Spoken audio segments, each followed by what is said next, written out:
It's my ticket. Okay, you good? Okay. Right. Welcome to the Chicago River Cruise.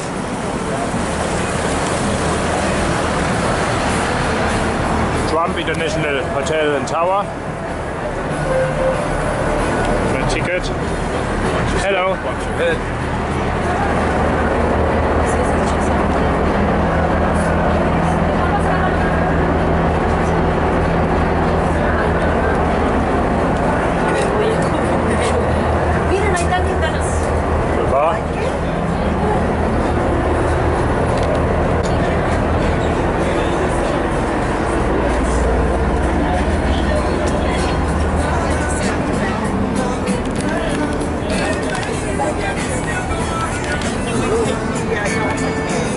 Deck. Yes, thank you. Thinking this ride should be just as good as last ride, some of the best in the city. Again, my name is Heath. I'm going to be your tour guide for all 90 minutes of today's tour. 89 of those minutes should hopefully be really fun. Only 89 because I got to just spend about 60 seconds going over the baseline rules of the ride. First and foremost, this is a Coast Guard certified vessel, meaning we have life jackets on board for each and every one of you. We're not going to be going much faster than this for most of the ride. They should not be necessary, but should they be necessary, they are right here in this fake black smokestack. If you are listening from downstairs, we have some downstairs as well in the closets.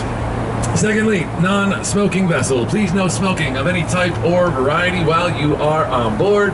Cigarettes, e-cigarettes, vapes, whatever you cool kids are smoking these days, please just smoke it 90 minutes from now. And yes, that does include the bathrooms as well. Please do not try to sneak into the bathrooms and smoke. Thirdly, this is a public ride. Almost all of you came on board with friends and family, and that is exactly what I like to see. That said, this is not a college lecture. You don't have to pay attention if you don't want to. You already paid $45 to be here. That's your $45. That said, please be respectful of your neighbors. You're welcome to have private conversations, not part of your conversation. Can hear your conversation. It's not a private conversation. If I can hear your conversation, you're not having a private conversation. So please, just out of respect for your neighbors, please keep the conversations private. If you do need to take phone calls, have a conversation louder than what you would feel comfortable having up here. You're welcome to go down to the bar, the salon area downstairs. The microphone is on down there. You can hear me. I just can't hear you. And last but not least, with the architecture-heavy portion of the cruise, let's start where the architectural history really begins. This white clock tower building behind me, that building is the Wrigley Building. That is the house that chewing gum built. Mr. Wrigley is a chewing gum magnate. Most people had no idea that he spent more of his life as a really bad soap salesman than he did a really good gum salesman. It was not until 1893 at the World's Fair in Chicago, the introduction of juicy fruit, that Mr. Wrigley, his fortunes really, truly changed. He introduced the world of juicy fruit in 1893. 30 years later, he finished construction on both of the Wrigley Towers. That cost him about $8.5 million in 1923, in which Mr. Wrigley paid for that up front in cash. Right around that same time, he bought a small local baseball team, maybe you've heard of them, called the Chicago Cubs. They play at Wrigley Field. In about a 5-year span, Mr. Wrigley spent nearly $15 million worth of money in cash up front. Think about how Mr. Wrigley made his money. 1 penny at a time. In the 30 years that he was selling gum before the construction of this tower, a pack of gum cost 1 penny. Not take home, that was just the cost. Realistically, they said Mr. Wrigley sold somewhere between 60 and 120 billion packs of gum throughout the course of his lifetime. Let's turn quickly to the other side of the boat. The left-hand side, you'll see the London House Hotel, the rounded facade, the rotunda on top. That building is likely the swankiest hotel and nicest rooftop bar in the city. But from a commercial standpoint, that building likely is one of the most important commercially to the city. The Chicago River was the hub of transportation for the country. That building right there used to be the London Guarantee and Accident Company. They were the insurers of the river. Every shipment, boat, and sailor that came up and down the river, it is likely that they were the ones insuring that shipment. Just next door, you're going to see a very tall, a very thin, and a very narrow tower. That building is narrow because it is tall. They wanted to build that the tallest building in the world, which it was, for a grand total of 14 days. And that is where the thinness maybe started to become a problem. You see, they built that building to be tall and thin. However, that building was too thin originally to have an elevator in it. Also, as we come under the bridge and we look back at that building, the top floor of that building, when it was built, had the least amount of square footage of any floor anywhere in the United States. Meaning, you had to walk up the tallest building in the world. When you got to the top, you had just enough room to basically do that before you had to start your descent down the tallest building in the world. Again, 14 days before it was replaced by that building on your left, the one with the water cisterns on the corner, the Jewelers Building. Hopefully we will have time to talk about that as we come back from the turn. But let's talk about these two towers on our right-hand side. These two are pop culture phenomenons in Chicago. These are called Marina City Towers, and the city part is very important. The architect had two ideas with these towers. One, there are no right angles in nature. And that is why he designed this building to be as such. Why should my architecture have right angle if right angles don't appear in nature? Secondly, these were built to be a city within a city. You see, these were not originally for wealthy folks to come live on the river. Our river was dirty, it was gross, it was nasty. No one actually wanted to live down here when these were built in the late 1960s. These were built by the unions, or for the unions, if you will. The carpenters, the janitors, and the elevator boys were the primary tenants, and they built these to keep good work in town as everybody else wanted to go out to the suburbs. Those two towers had a bowling alley, an ice skating rink, a K-6 elementary school, a grocery store, a tax accountant, a barber shop. The building just next door is now the House of Blues. Great. The House of Blues used to be the personal movie theater for the residents of those buildings. They figured if you want to go out to the suburbs, fine. We'll just build everything you could possibly find in the suburbs in these two towers. Now it is home to one of the worst jobs in the city of Chicago. The one guy who has to valet park all of those cars with two steel wires separating him from backing into the Chicago River. On our right-hand side, we're going to stay on the right side for most of the rest of the trip. This right-hand side, this is the Whirlpool Building now, but it is one of the oldest buildings on our tour today. It was originally built in the early 1900s to be a cold storage facility. Like I said, almost all the commerce came through Chicago. This was where they came one last flash freeze before being sent off to their final destinations, wherever they were going in the country after that. Shortly after it was a giant freezer, it became one of the places in Chicago no one wanted to go for about 55. So clean river water. It filters that river water, uses that river water to cool and condition the building, then filters the water one more time before spitting that water back into the river, about twice as clean as the water that it sucked up. Thousands and thousands of times a day, getting us ever closer to Mayor Lightfoot's plan to eventually have a swimmable Chicago river. You first, Mayor Lightfoot. But on our right-hand side, the Merchandise Mart was once the biggest building in the United States. 4.5 million square feet inside this building. This was going to be the buy-sell capital of the U.S. Montgomery Ward's, Marshall Field, Sears and Roebuck, three of the largest retailers in the world, were all right here in Chicago. They said, let's build one big one. A showroom, a storeroom, underneath a shipping facility, almost an entire train station underneath this building. This was going to be the buy-sell capital of the world. But Chicago is a city of bad timing. That was finished about 6 weeks before the Great Depression in 1929. I'll finish that as we turn around, but before we turn, there is the best engineered building in the city just off the left-hand side.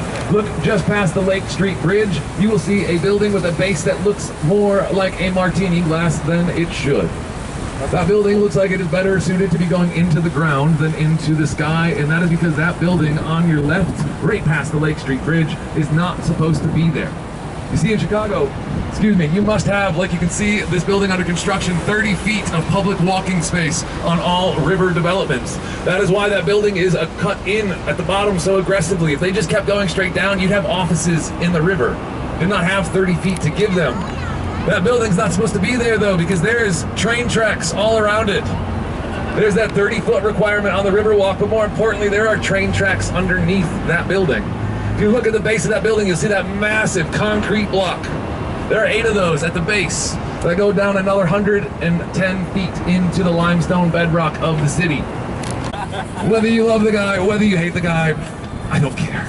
Because I talk about buildings, not politics. This is Trump Tower. It is our second tallest building in the city of Chicago. It is a mixed-use building. There are hotels, commercial spaces, as well as residential here in the building of Chicago, or in the city of Chicago. Now, as you may imagine, there is a little bit of controversy surrounding this building. The controversy really comes from how tall is tall. You see, this is a 98-story building, our second tallest in the city of Chicago. The third tallest building in the city of Chicago is 101 stories tall. So how do we have a 98-story tall building taller than a 101-story tall building? Well, that's because of architectural standards. Standards used to measure a building from the main floor up by where you see those curving glass windows to the tip of the spire. At the very top, you can see that out from the lake a little bit better. Now, architectural standards have changed in the world, so yes, those 2 rows of doors were an ego-based decision, but maybe not the exact ego that you were thinking of initially. Now, as we come, I want you just to look to the right-hand side.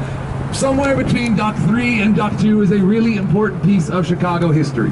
So as you look at your name after the river, and the name of the river comes from an old Native American word, and that word is Chicago or Chicagois, depending on which dialect or language you are speaking, but either way, that means the same thing. Smelly onions. So my friends, welcome to Chicago, the land of smelly onions. Why are we called the land of smelly onions? Because Chicago's a giant swamp. That's all that could grow on the banks of the Chicago River around here is Lake Michigan. Smelly ones. Leeks or ramps, as we now call them. Look like garlic, taste like onion. Now, a swamp is not that big of a deal when you got 400 people. But when you got 1.1 million people, that swamp becomes a real big deal. Because 2 things are very difficult to do on swampland. As you can imagine, building up, very hard to do. Everything wants to sink back down. Even harder is building down. Or in a city of 1.4 million people is a sewage system, which the city of Chicago did not have for about 75 years. So, what do you think the Chicagoans used as our sewer? And you're floating on it. I have a feeling you folks would not have enjoyed a pleasure cruise like this as much as you will today in the late 1800s. That is because the water here in the 1890s was the most toxic water anywhere on Earth. If you lived here in the 1890s and you had a bag of trash to throw, to hang out by the river, and you wanted to take a ride like this, you probably couldn't. Because boats like this probably could not have made it through the river if we wanted to. Because that river was probably closer to the consistency of chocolate pudding than what we are currently floating through.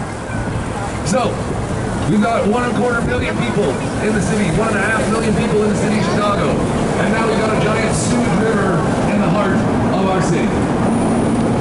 You thought that was our biggest problem, you are sorely mistaken.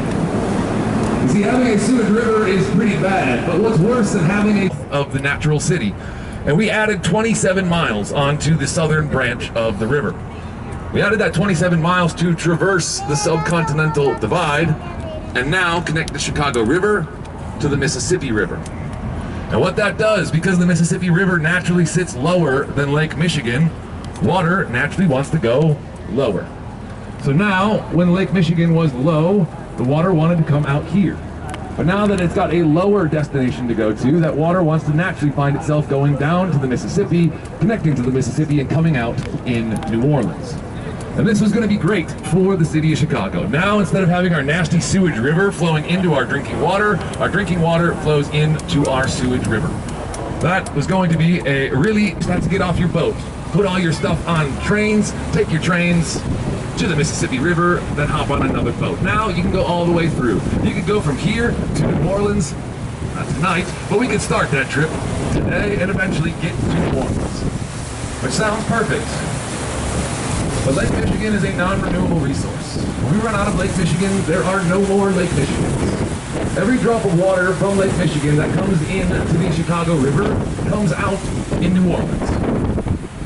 What we did by reversing the river was create, basically, we pulled the plug on the Great Lakes. We created a giant drain for the Great Lakes, is all we really did by reversing the river. So now, instead of having one small city suing us in St. Louis, now we've got states suing us. Every state that touches the Great Lakes wanted to sue Chicago because we started to drain the Great Lakes. We don't own the Great Lakes. But we can deal with lawsuits. Lawsuits are fine, but we cannot deal with these threats of violence. And that is what happened. One of the very few times in human history a country did not want conflict with another country. And one of the very few times in human history a country wanted conflict with an individual city. Canada wanted to go to war with the city of Chicago over the Great Lakes. To be fair, probably could have crushed Canada then. We could probably crush Canada now. But again, that is not the conversation we are having today. So going to war with Canada This was is my favorite. well, for option A, I'm sorry. Welcome to option B. This is the Chicago Harbor Lock. US flag.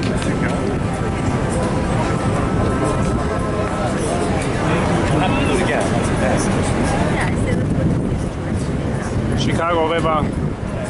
What's this?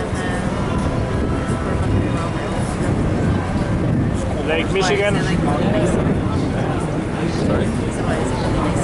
They're more picturesque. Folks, if you do look behind you, you'll see that the gates that were open as we came in are now closing very, very slowly. They're about 80% of the way closed, which means about another 30, 45 seconds before those ones are fully closed, which means probably about a minute and 15 before the gates in front of us open. Like I said before, when those gates open, you're going to see a massive flow of water coming in, about 60,000 gallons of water per second. That is why it is, by the time we leave, we should be right around the positive 2 mark.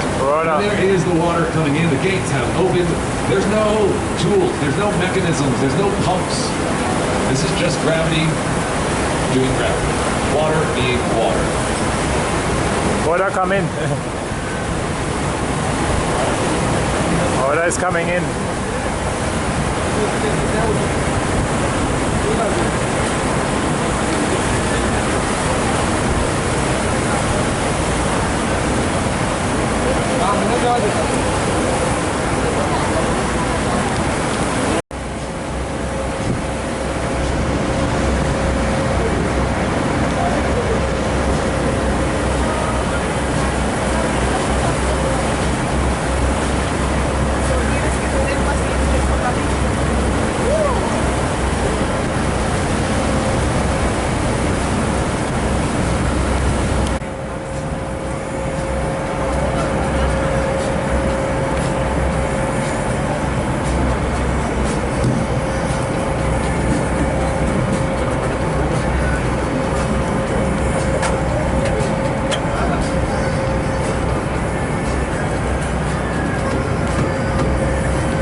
Waking open pretty quick now, which means the water levels have evened out. That massive gap we had between the water level and the high water mark is virtually wiped out.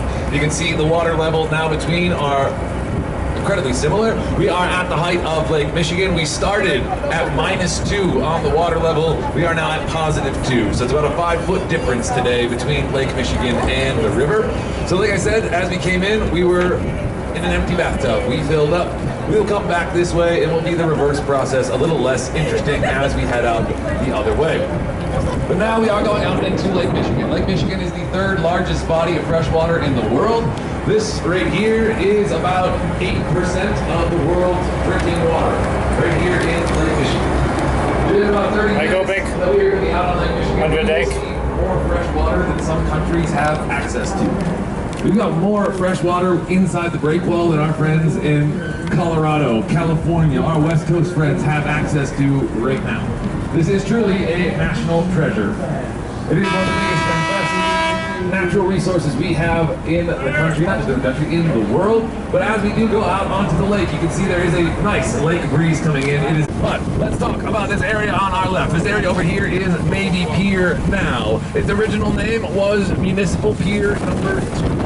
Why is it called Municipal Pier number 2? Because Chicago is a city of bad timing. You've heard me say that before, you'll hear me say it again. We built this in the early 1900s as the 2nd pier in a series of what was supposed to be 9 piers. The original name, Municipal Pier number 2. There never was a Municipal Pier number 1. The plan was to have 9 piers just like this, spanning the flag of the country because everything means something on there. The 3 white pieces are the 3 pieces of Chicago. North side, south side, west side. We do not have an east side in Chicago. You're on the east side of Chicago. The two blue lines are the two waterways, Lake Michigan and the Chicago River, and the four red stars are the four most important moments in our history: the foundation of Fort Dearborn, the Great Chicago Fire, the World's Fair in 1893, and the World's Fair in 1930. The three common shapes going up and down each side of the building. You should see massive X's on the exterior of the Hancock Center. See, the Hancock Center is famous for those X's. Those X's are probably one of the biggest architectural innovations we've had in the last 100 years. You see, the first place with a skyscraper is Chicago. The very first skyscraper anywhere in the world was built right here. Now, previously, we built like we do with Legos, right? Block, brick, brick, brick, brick. It gets so heavy, it collapses on itself or it tips over. From each side, triangles being the strongest shape in architecture. So this allows your building to be built higher. You can have more weight on your building, allowing you to build it higher and stronger. But also the point of the exoskeleton fulfills the purpose. We invited 27 million of our closest friends to come observe this massive human spectacle, and pretty much all of that went off without a hitch. However, when you are the host of a World's Fair, the onus is on you to give a gift to the world. The previous World's Fair, before ours, was held in Paris in 1888. The gift they gave to the world, a little thing called the Eiffel Tower. Not bad, Paris. The problem was we could not figure out how to outdo the Eiffel Tower.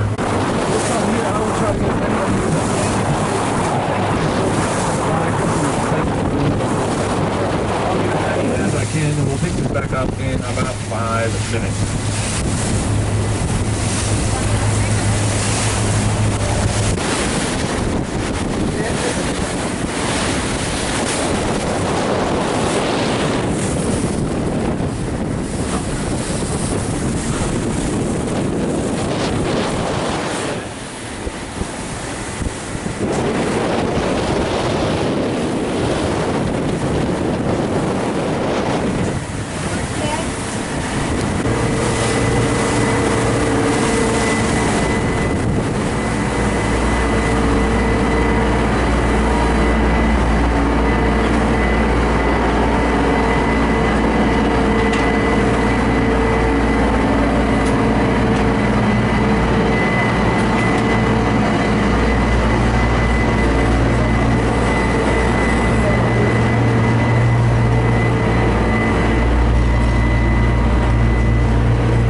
They'd all come out at varying different lengths. That was the inspiration for this building. As they started to construct it, they realized, dang, that's a pretty good idea. Having the cutaways allows wind to dissipate at different angles around the building. That is why that building looks like it has shoulders from this angle. As you come around, you can see this front left corner. There's nothing in that front left corner. And in 2022, that means basically nothing. We know a lot about a lot of things, but those are two things we don't know a ton about. But now I want you to rewind mentally 100 years. We had no clue what was going on in space in America. We know this because at the Planetarium, this copper dome building behind me, was the very first planetarium in the Western Hemisphere. This whole side of the planet had no clue what was going on. The Europeans were miles and miles ahead of us in terms of understanding the cosmos. This is the first place that you could come in the United States, in the whole hemisphere, Western Hemisphere, to get any context around what it is you were looking at. For years, we could look up and say, oh, those stars kind of look like a dog. That is it. That was our comprehension. Now, we had something that could actually fill in those blanks. Now, even though we did not care about space for really another 40 years in the United States, some of the older members of that first team responsible for putting the first man on the moon did some of their earliest studies at the only place on this side of the planet that you could for one building in the city. That is my #1 recommendation. the Field Natural History Museum. But now as you look at the Sears Tower, you can start to see what I mean about those cutaways. That front left corner, you see it disappear at 55 floors. But one of the reasons I think the city of Chicago stands out relative to the rest of the world is obviously our skyline. Our skyline, depending on which ranking you are looking at, is somewhere between 4 and 8 in the world. It has consistently gone up over the last 20 years, and as we've added newer and newer buildings. But I think one of the reasons that our skyline is so highly rated is because of the intentionality of our skyline. In Chicago now, if you want to build, you don't just get to build. Catalog. Montgomery Ward was Jeff Bezos before Jeff Bezos. There I am. Montgomery Ward, basically, the mail order catalog was all the inventory of Amazon, let's say, printed on something. But by the end of Montgomery Ward's mail order time, he was sending out catalogs over 1,000 pages thick, both sides filled with products. This made him one of the wealthiest, most well-liked, most well-known men in the city of Chicago.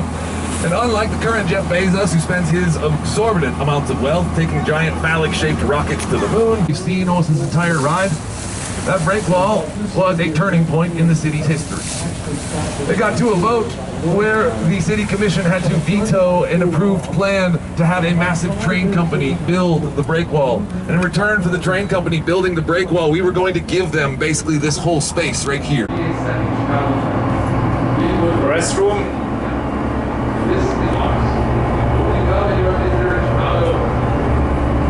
Greetings from a Mercury cruise.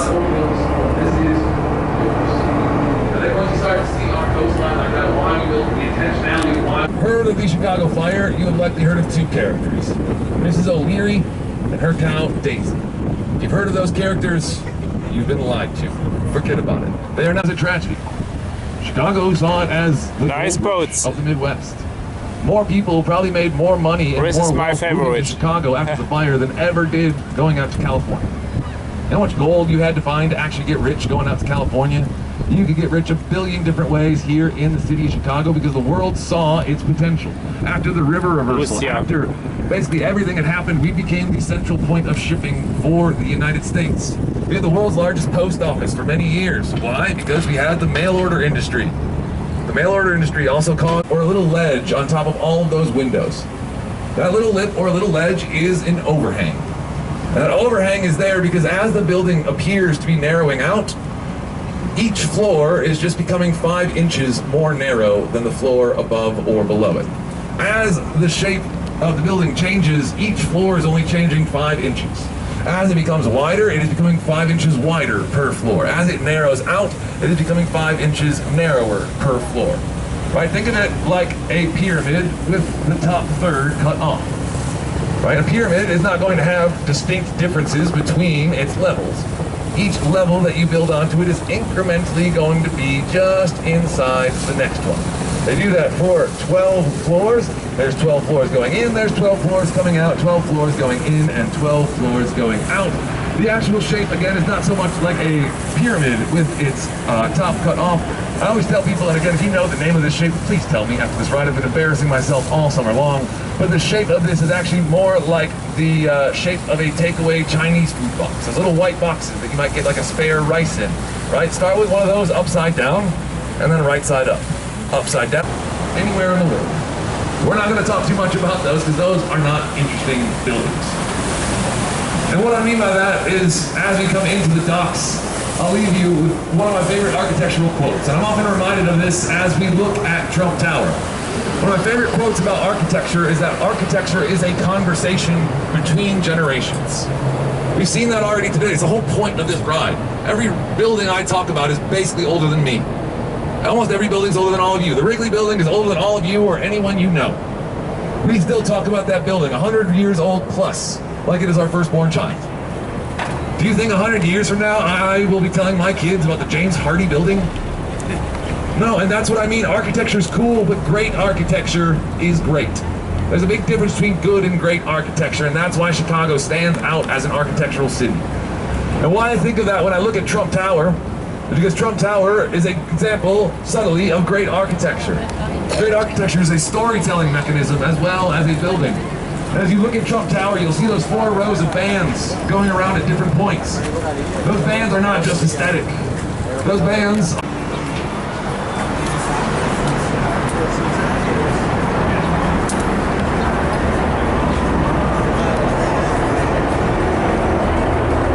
Okay. Goodbye. Have a nice day. Up the ramp. Okay. Right.